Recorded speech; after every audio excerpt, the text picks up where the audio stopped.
Jag heter Anders Leijon. Jag är 38 år gammal och arbetar som senior finansanalytiker på en mellanstor finansbyrå i centrala Stockholm. De senaste 6 åren trodde jag uppriktigt att mitt liv äntligen hade funnit balans och mening. En stabil årslön på cirka 1,45 miljoner kronor. En trivsam lägenhet på Södermalm och, viktigast av allt, en förlovning med en kvinna jag trodde var min enda, sanna kärlek. Caroline Karlsson verkade vara allt jag någonsin drömt om. Hon var 31 när vi träffades. Hon var bländande. Hon hade den där lätta självsäkerheten som fick folk att vända sig om så fort vi klev in på någon restaurang längs Sveavägen.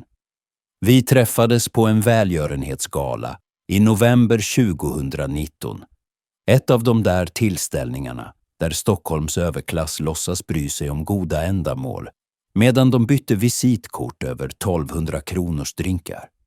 Caroline arbetade på en liten marknadsföringsbyrå och ganska tidigt märkte jag att hennes schema var betydligt friare än de flesta andras.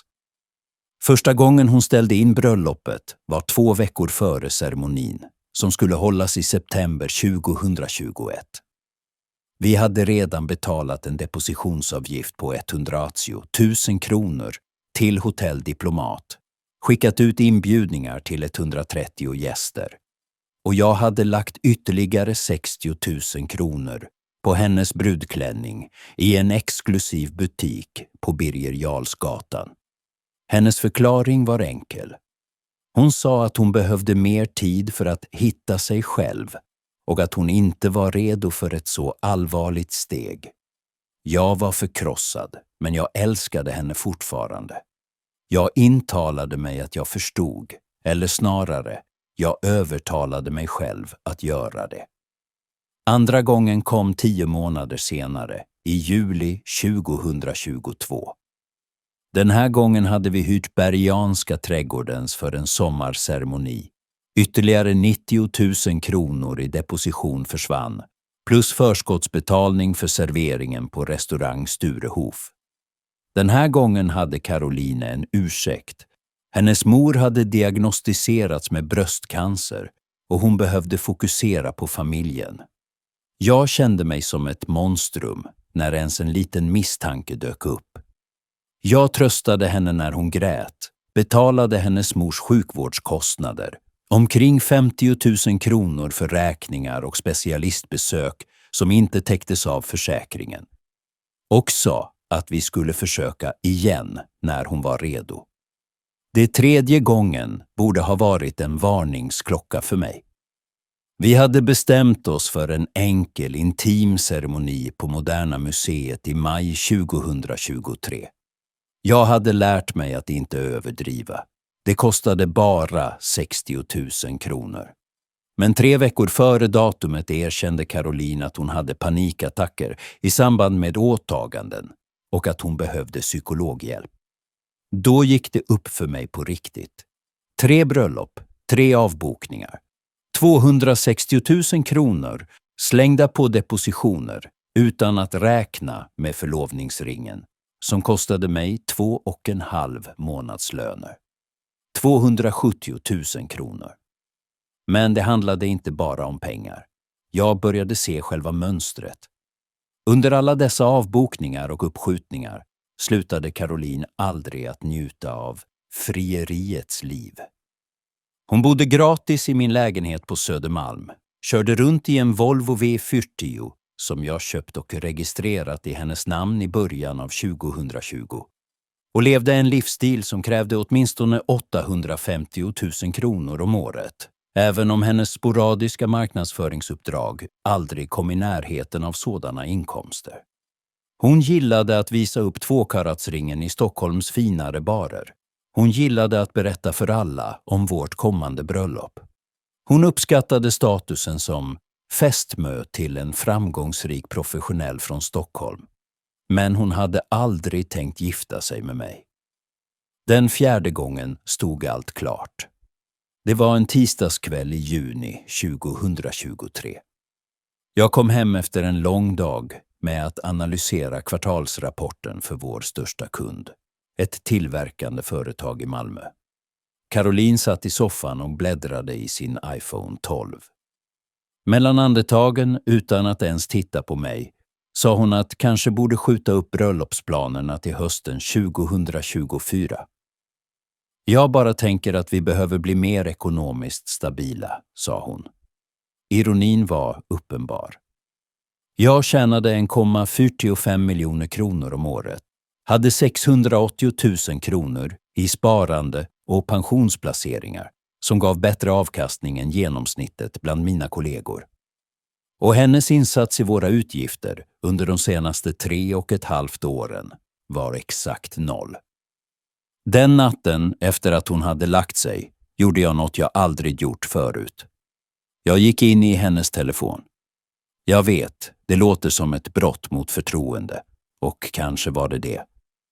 Men efter 3 inställda bröllop och nästan 4 års ekonomiskt stöd till en kvinna som verkade rädd för själva tanken på äktenskap behövde jag svar.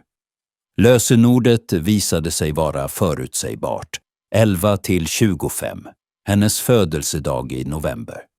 Jag kunde det utan till eftersom jag planerat vår framtid. Och det jag såg där fick mitt blod att kallna. En korrespondens med en viss Rickard M. som började för 7 månader sedan. Och det var inte oskyldiga små meddelanden, utan rent av intimt material. Bilder jag inte ens vill beskriva, inte sådant man skickar till kollegor. Den sista konversationen var daterad i morse. Saknar dig redan efter igår, kan inte vänta till torsdag. Han svarade, det gör jag också. Vårt vanliga ställe, 7:00. Jag tog skärmdumpar av allt. Händerna skakade medan jag sparade dem i en lösenordsskyddad mapp på min laptop. Rickard M. var ingen slumpmässig bekant.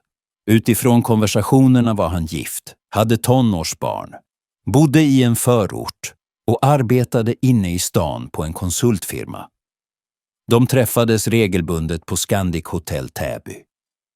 Geomärkningar och bokningsbekräftelser i meddelandena lämnade inget utrymme för tvivel. Och det värsta var inte ens för rederiet, även om det sved som en kniv i hjärtat. Det värsta var att läsa hur hon beklagade sig över att behöva spela den lyckliga fästmön bredvid mig. Att hon bara drog ut på tiden tills hon visste vad hon egentligen ville. Hon kallade mig förutsägbar och tråkig. Skämtade om hur lätt det var att få mig att betala för allting medan hon redde ut sin framtid. Jag satt på kontoret till 3:30 på morgonen och stirrade på bevisen på skärmen. 16 år av dejtande med olika kvinnor, nästan 4 år med Caroline. Och allt det hade kokat ner till en mappmärkt dokumentation, full av skärmdumpar av förräderi. Men saken är den att som finansanalytiker lär man sig att tänka systematiskt, inte känslomässigt. Man lär sig att bedöma situationen objektivt och hitta strategier som maximerar vinsten och minimerar förlusterna. Och sittande i mörkret, lyssnande till hur Caroline sov lugnt i den sängen jag trodde var vår, tänkte jag inte på att skapa en scen. Inte på rop eller en dramatisk utgång. Jag tänkte på hur jag skulle skydda mina tillgångar och se till att hon fick stå till svars för vad hon gjort. Nästa morgon agerade jag helt normalt. Jag gjorde kaffe, kysste henne hej då, sa att jag älskade henne. Allt detta, vetande vad hon gjort. Hon log och sa att hon kanske skulle bli kvar på jobbet och träffa en collegevän på middag. Jag visste att hon skulle till Rickard M. på Scandic Hotel Täby. Istället för att åka till kontoret gick jag till advokatbyrån i stan. Johan Pettersson hade skött min lägenhetsaffär och hjälpt mig med investeringar. Han var en stram, affärsmässig advokat på omkring 55 år, ypperlig på förmögenhetsskydd. Anders, vad förde dig hit idag? Frågade han när hans assistent stängt dörren till rummet. Jag behöver förstå vilka juridiska risker jag har, svarade jag. Jag är förlovad men inte gift. Vi har bott tillsammans i nästan 4 år. Det finns gemensamma konton, men lägenheten tillhör mig. Och bilen har jag betalat helt och registrerat i hennes namn. Jag vill veta hur jag kan avsluta allt detta utan konsekvenser för mig. Johan nickade utan att ställa onödiga frågor. Det var därför jag uppskattade honom, för hans professionella återhållsamhet. Han redogjorde utförligt för alternativen. Eftersom ni inte är gifta gäller sambolagen och den ger vissa rättigheter åt den som bott i den gemensamma bostaden. Men om lägenheten står i ditt namn och köpet skedde innan ni blev sambos har du ett starkt skydd. Bilen, som är registrerad på henne, är juridiskt hennes. Ett gemensamt konto kan hanteras av den som är huvudinnehavare, eftersom du är det. Hyresavtalet står enbart i ditt namn. Vad är din tidshorist? Frågade han. Just nu vill jag bara förstå alla alternativ, sa jag. Samma dag tog jag ett steg som för en vecka sedan hade verkat otänkbart. Jag anlitade en privatdetektiv. Sara Chen drev sin byrå nära Arlanda. Jag hade fått höra om henne av en kollega som gick igenom en svår skilsmässa. Sara var extremt skicklig, grundlig, pålitlig och tog ett högst rimligt arvode. 13 000 kronor för en fullständig bakgrundskontroll och spaning. Jag behöver veta allt om Rickard Månsson, sa jag och räckte över mappen med skärmdumpar. Och jag behöver bevis på hans relation med min fästmö. Sara gick koncentrerat igenom materialet och började göra anteckningar. Hur detaljerad ska utredningen vara? Fullständigt detaljerad. Anställningshistorik, civilstånd, ekonomisk situation. Om det går att få fram. Och jag behöver fotografier som håller i domstol om det blir aktuellt. Efter 1,5 vecka levererade hon en komplett rapport. Rickard Månsson, 42 år. Seniorkonsult på Ericsson Consulting AB. Gift med Jenny Månsson i 16 år. 2 tonåringar, en dotter som går på gymnasiet i Täby. En son som går första året på universitetet. De bodde i ett 2-planshus i Täby, värt omkring 6,5 miljoner kronor. På sin LinkedIn-sida odlade han bilden av omtänksam make och far, med bilder från familjens årliga resor till Bohuslän. Bilderna från spaningen var förkrossande. Rickard och Caroline gick tillsammans in på Scandic Hotel Täby minst 5 gånger under juni och början av juli 2023. Caroline klev in i hans silverfärgade Toyota Avensis utanför kontoret där hon jobbade. De åt på restauranger i Täby och Danderyd och uppträdde som ett par som planerade en gemensam framtid. Det mest värdefulla var ändå att Sara hittade kontaktuppgifter till Jenny Månsson, hennes Facebook-sida, Instagram-konto, arbetsplats. Hon arbetade som redovisningsekonom på en liten firma i Upplands Väsby. Medan Sara samlade in material till mitt ärende tog jag tyst hand om min ekonomi. Jag öppnade ett nytt konto i Handelsbanken istället för Swedbank och lät lönen börja gå dit. Metodiskt förde jag över större delen av våra gemensamma besparingar och lämnade kvar lite för att inte väcka misstankar. Jag uppdaterade förmånstagare i pensions- och försäkringshandlingar. Jag hyrde till och med en postbox i Solna för vidare befordran av posten. Det svåraste var att hålla uppe skenet av ett vanligt liv. Att kväll efter kväll komma hem till en kvinna som bedrog mig och byggde en relation med en annan, med mina pengar som bränsle. Ibland låg jag vaken och lyssnade på hennes andning och försökte förstå hur man kan vara så övertygande öm, samtidigt som man förbereder en reträttväg. Men jag hade också en plan. Och jag genomförde den steg för steg. Slutspelet började en måndag i mitten av juli 2023. Caroline meddelade att hon skulle till en universitetsvän i Malmö över helgen, torsdag till söndag. Det var en historia jag hört förr och Saras spaning hade visat att de här tjejhelgerna sammanföll med Rickards tjänsteresor. Den här gången skulle det bli annorlunda. Jag tog ledigt torsdag och fredag av familjesjäl. På torsdagskvällen körde jag till Scandic Hotel Täby och försäkrade mig om att bådas bilar stod på parkeringen. Jag tog tidsstämplade foton, deras bilar, registreringsskyltar, hotellets entré. Den natten skrev jag 2 brev, det första till Jenny Månsson. Jag höll en respektfull ton men var fullkomligt rak. Fru Månsson, jag skriver för att informera dig. Din make Rickard har i minst 7 månader haft en relation med min fästmö, Caroline Karlsson. Jag bifogar fotografier, korrespondens och bekräftelser på deras hotellträffar. Jag anser att du har rätt att känna till sanningen för att kunna fatta beslut om ditt äktenskap och er familj. Förlåt att det blir jag som kommer med de här nyheterna. Det andra brevet till Caroline. Jag vet om Rickard, jag vet om hotellen, jag vet allt och jag har bevis. När du läser detta kommer våra konton att vara stängda, el och gas uppsagda och du har 30 dagar på dig att hitta ett nytt boende. Bilen stannar hos dig, den står i ditt namn. Du valde bedrägeri och utnyttjande framför ärlighet och åtaganden. Nu får du leva med det valet. På fredagskvällen medan Caroline påstod sig vara i Malmö skrev jag ut båda breven. Till Jenny bifogade jag allt Saras material och mina egna foton. Båda kuverten skickade jag som rekommenderade försändelser. Under helgen genomförde jag det sista steget. Jag förde över alla gemensamma besparingar, 490 000 kronor, frukten av år av arbete, till det nya kontot. Jag ringde el- och gasbolagen och bokade uppsägning 2 veckor framåt.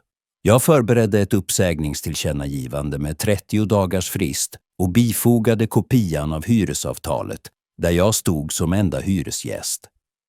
Måndagsmorgonen den 17 juli 2023 vaknade jag klockan 5:45. Caroline sov fortfarande, trött efter den påstådda resan. Jag såg på henne en sista gång, kvinnan jag stöttat i nästan 4 år, känslomässigt och ekonomiskt, och kände bara kall beslutsamhet. På köksbordet lade jag fram allt, uppsägningstillkännagivandet, hyreskontraktet, den tomma ringasken med kvittot på återköpet, tidplanen för uppsagd el och gas samt mitt brev i ett förseglat kuvert. Klockan 6:45 körde jag redan västerut på E4 mot Göteborg, mot ett nytt liv och ett nytt jobb som ingen kände till. Lönen var jämförbar, omkring 1 480 000 kronor. Men levnadskostnaderna lägre och, viktigast av allt, Stockholm låg snart många mil bakom mig. De rekommenderade försändelserna skulle komma fram samma dag. Jag svängde in på en mack utanför Jönköping, hällde upp kaffe och märkte att telefonen vibrerade oavbrutet. Carolines namn lyste på skärmen. Jag svarade inte. Hon ringde igen och igen. När jag passerade gränsen till Småland hade jag 18 missade samtal och 12 röstmeddelanden. Av nyfikenhet lyssnade jag på de första. Känslokurvan följde skolboken. Först förvirring, sedan ilska, köpslående, panik. Första meddelandet 14:15. Anders, vad är det här för papper? Ring, jag förstår ingenting. Det femte 15:42. Det här är vansinne. Du kan inte bara försvinna. Vi måste prata. Det 10:e 16:58. Snälla, ring. Jag älskar dig. Vi ska ordna allt. Jag raderade dem och blockerade hennes nummer. Samma kväll ringde Sara mig på ett motell i Jönköping. Uppdrag slutfört, sa hon. Jenny Månsson fick paketet 14:30.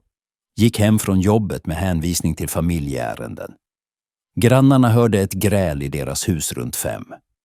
Rickards Avensis rullade ut med bagage 18:45. Hört något om Ericsson Consulting AB? De fick också materialet. Ikväll är hans LinkedIn-profil uppdaterad till öppen för nya möjligheter. Du kan dra dina egna slutsatser. Jag kände tillfredsställelse och samtidigt tomhet.